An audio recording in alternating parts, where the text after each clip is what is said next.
Alam naman natin na super ganda ng transparent acrylic invitations. Classy, modern, at very aesthetic.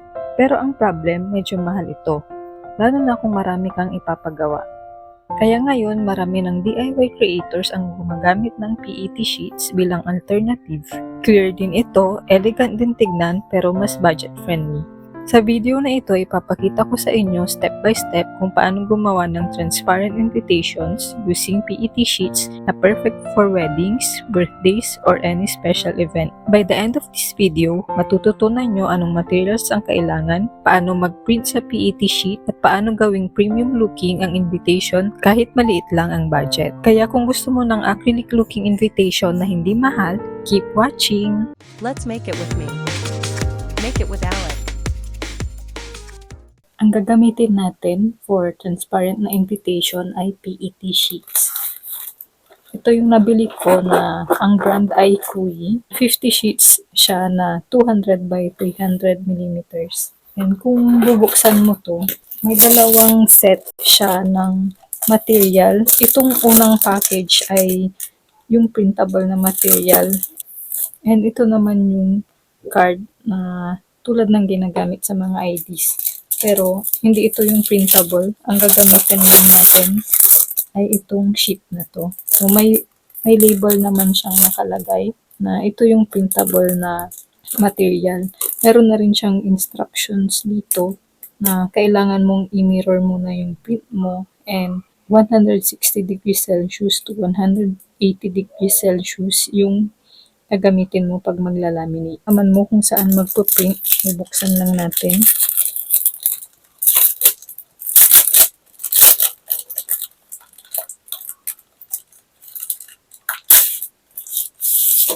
Okay, manipis lang siya. Yung isang side nito, yung printable, ay yung makinis. Then, protective film lang yung rough na surface. Hindi naman siya makikita dito sa screen yung difference. Pero pag bumili ka, by touch, malalaman mo kung alin dito yung printable at alin ang hindi. Gagamit din tayo ng laminating film. Pwede kang gumamit ng laminating pouch tulad nung meron ako dito or yung naka-roll. Pero pag laminating pouch yung gagamitin mo, itong yung isang sheet lang yung gagamitin mo, then pwede mong gamitin yung isang sheet sa ibang copies naman. Hindi mo siya kailangang i-laminate ng both sides. So, isang sheet lang yung kailangan mo. And kailangan mo rin ng laminator. Yung mga laminator na ganito, pwede na siyang gamitin, pero mas maganda pa rin yung result pag yung heavy duty na laminator yung gagamitin mo, yung kayang i-control yung temperature. Those are the materials and tools na kailangan mo para gumawa ng transparent invitation. Yung isang design na ginawa ko sa Inkscape, ang magandang colors para sa transparent na invitation na gagamit ng PET sheets ay yung mga high contrast, bold yung kulay at dark yung hues. For example, deep black, navy blue, or yung mga vibrant colors tulad ng dark red, deep purple, or magenta. Maganda rin gumamit ng white ink, mga gold and silver ink, kaya lang UV DTF printers lang ang kayang mag-print ng white ink. Kaya hindi natin i-consider yung ganong design. And kung hindi ka gumagamit ng Inkscape at preferred mo namang gumamit sa Canva, pwede kang maghanap ng templates doon. Maraming mga available na templates na pwede mong gamitin. Halimbawa, magkahanap ako dito ng wedding invitation and hanap tayo ng dark na kulay or kahit yung minimalist na black and white lang siguro maganda na rin yun. Hanap tayo ng mga gantong design na free lang. Yun tayo dito sa luxury and siguro ito mo lang yung customized then mag-edit ka ng mga details pero sa ngayon ito lang muna yung gagamitin natin. I-download lang natin to as PNG. Kung nakasubscribe ka sa Canva Pro, i-download mo ito sa pinakamalaking resolution na pwede mong i-download. Click ko lang yung download at i-import ko ito sa Inkscape. Dito sa downloads file, ito drag ko lang dito papunta sa Inkscape. Then i-default ko lang yung settings niyan. Then, i-resize ko siya ng 7.4 inch yung height. And automatically, nag-change naman na yung width niya dahil nakalock yung proportions. And, i-move ko lang to sa baba nitong layer ko na crop marks. Dahil mag-a-add ako ng bleed, center ko lang tong dalawa. Important na kapag nagpo-paint ka ng mga designs mo ay meron kang bleed para walang white margins around sa design mo pag kinat mo na. Most of the time, yung nakikita ko kasing ginagawa ng mga crafters ay naglalagay sila ng outline sa paligid ng design and doon sila mismo nagka-cut. Pero hindi magandang practice yun kasi pag gumawa ka na ng maraming designs and hindi na efficient yung mag-cut ka manually pa isa-isa, hindi ka na matatapos nun. Especially pag tumatanggap ka ng mga bulk orders. O kailangan may bleed ka para pag gumamit ka ng rim cutter, maiwasan mo yung mga white margins or mga lines pag nag-cut ka na ng invitations mo. So, ito yung crop marks. Ito yung red na line na to. Ito yung magiging guide ko pag kinat ko na tong invitation. Then, isi-center ko. Ito naman yung, ko lang to sa taas para makita. Ito yung sinasabi ko na pag nag-create sila ng design, piniprint nila tong guide na to, then dun sila magka-cut. So, i-hide lang natin yan. Hide natin to dahil hindi natin to kailangang i-print. Except that yung design nito lumagpas na, kailangan mo muna siyang correct sa Canva. Pero ignore ko muna yan ngayon. I-hide ko lang tong rectangle para maiwan yung crop marks dito. Then ito din, i-hide ko din yan. Then pwede ko na tong directly i-print mula dito sa Inkscape. Then papalitan ko lang yung settings niya from hidden. Important na pag gagamit ka ng PET sheet ay naka-mirror yung image mo. Dapat naka-landscape kung ang orientation ng document mo ay landscape. Dapat sa printer mo naka-landscape din. And okay na yan. Print ko na siya. Tulad nung sinabi ko kanina, pag nagpo-print ka, dapat doon sa glossy side ka magpo-print and click print. Ito yung lumabas sa printer natin. Naka-mirror na siya and nag-print siya dito sa may glossy na side. And itong nasa kabilang side naman ay yung protective sheet niya. So, pag tatanggalin mo to, after mong i-laminate, magiging tama na yung orientation niya. And ito yung gagamitin kong laminating pouch. Yung isang sheet ang gagamitin ko.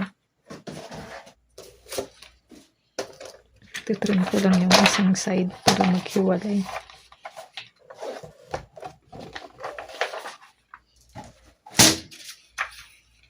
Itong laminating pouch, kung binuksan mo yan, ito yung may adhesive side siya, ay yung nasa labas yung wala.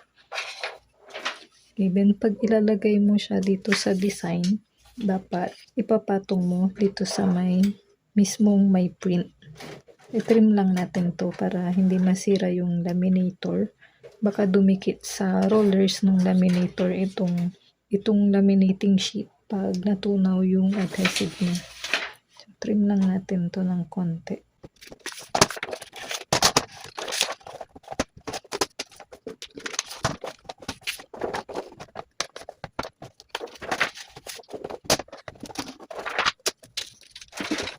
Ilalagay na natin yung laminator dito sa ibabaw ng print. Kung nalito ka kung anong side yung may adhesive dito, yung medyo rough, yung may adhesive, then yung nasa labas dapat ay yung makintab. Then, takpan lang natin to or ipatong lang natin to doon sa within the bounds nung crop marks natin. Turn on ko lang yung laminator ko. Tulad kanina sa sinabi ko, mas maganda heavy duty yung gamitin dahil may control ka doon sa temperature. Pero kung ganito yung laminator mo, okay naman, hindi mo kailangan bumili ng bago. So, ang settings lang nito, cold and hot lang. Ang gagamitin natin ay hot lamination. Malalaman mo pag pwede na siyang gamitin ay magkukulay green itong indicator light dito sa may hot. Hintayin lang natin yan na mag-green before natin i-feed itong design sa laminator. Okay, nag-green na yung indicator light niya. Kaya i-feed ko na itong PET sheet. Dapat nasa ibabaw din yung laminating sheet mo pag fini-feed mo.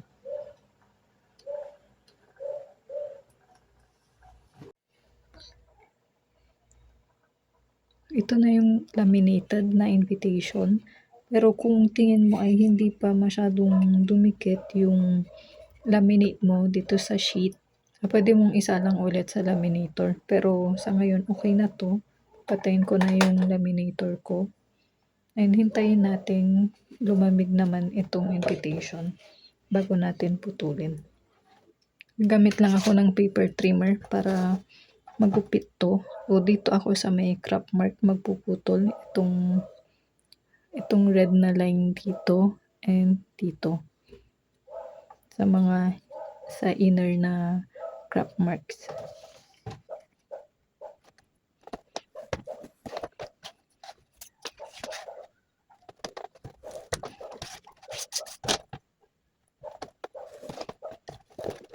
And pwede mong i-extend tong ruler na to para sakto lang yung sukat ng cut mo.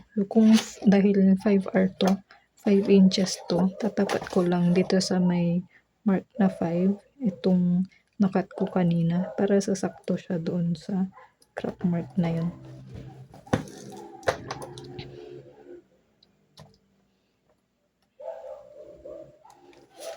And dito sa kabila naman ay sa 7 na mark.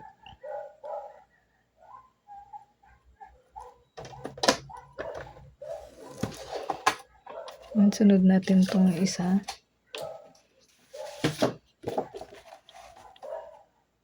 Ito rin yung crop mark niya, yung square na yan.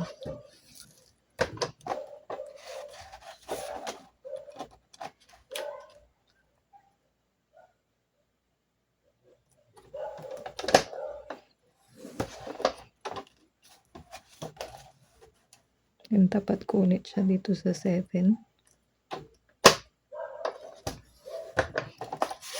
And dito sa may 5.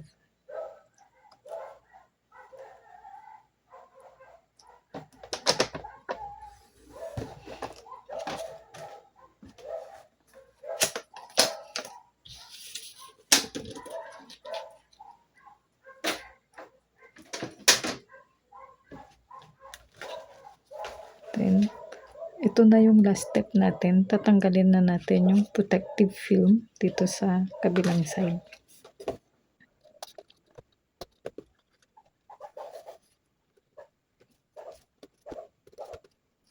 Tama na yung orientation niya. Basa na yung mga text. And kita mo rin yung likod niya. And kung nagkaganito naman yung edges mo, pwede mong i-laminate ulit to para mas dumikit pa dahil hindi siya masyadong dumikit. Naging white yung gilid niya. Parang humiwalay yung laminating sheet doon sa PET sheet nung kinat natin.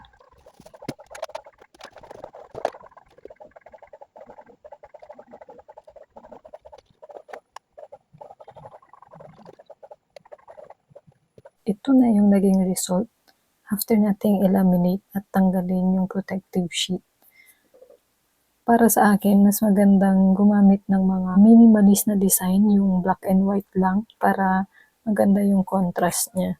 Pero yung result naman nito, maganda din naman kasi very dark red yung ginamit natin dito sa main invite. Then may mga design lang siyang watercolor na floral dito sa gilid na medyo subtle lang yung design niya. Kung ilalagay natin yan sa invitation, pwede nating gawing overlay yan. Meron akong photo ng couple dito. Then, papatong ko lang ng ganyan. Or, kung wala namang photo yung couple, pwede rin iibabaw lang siya doon sa ibang inserts ng invitation. Then, pwede nating i-secure ito gamit ang vellum na belly band na nilagyan ko ng wax seal. Then, secure lang natin to before natin ilagay sa envelope. Kung gusto mong mapanood yung tutorial kung paano gumawa ng vellum belly band, meron din akong video niyan. Ilalagay ko sa description box ang link kung saan mo pwedeng panoorin. Then, meron rin akong kulay red na envelope dito na may liner sa loob. Pasok ko lang ito. Itong envelope naman, pwede mo rin siyang i-seal gamit ang wax seal or pwedeng i-ribbon mo lang para i-close. Ganyan lang siya. And another option din, meron akong pocket fold na envelope dito. Meron din siyang photo ng couple and matching na kulay green na inserts. Then, pwede rin siyang gawing overlay dito sa ibabaw nung ibang inserts. Then, shoot mo lang dito sa may pocket niya. Kaya siya tinawag na pocket fold envelope kasi may pocket dito and i-fold mo lang siya na parang envelope. Meron din akong tutorial kung paano ka gumawa nito. Ilalagay ko rin sa description box kung saan mo pwedeng panoorin. For more tutorials like this, click the subscribe button para maging updated kayo lagi sa mga bagong uploads ko. And also, don't forget na i-like din itong video kung nag-enjoy kang panoorin ito. See you sa aking next video. Thank you for watching.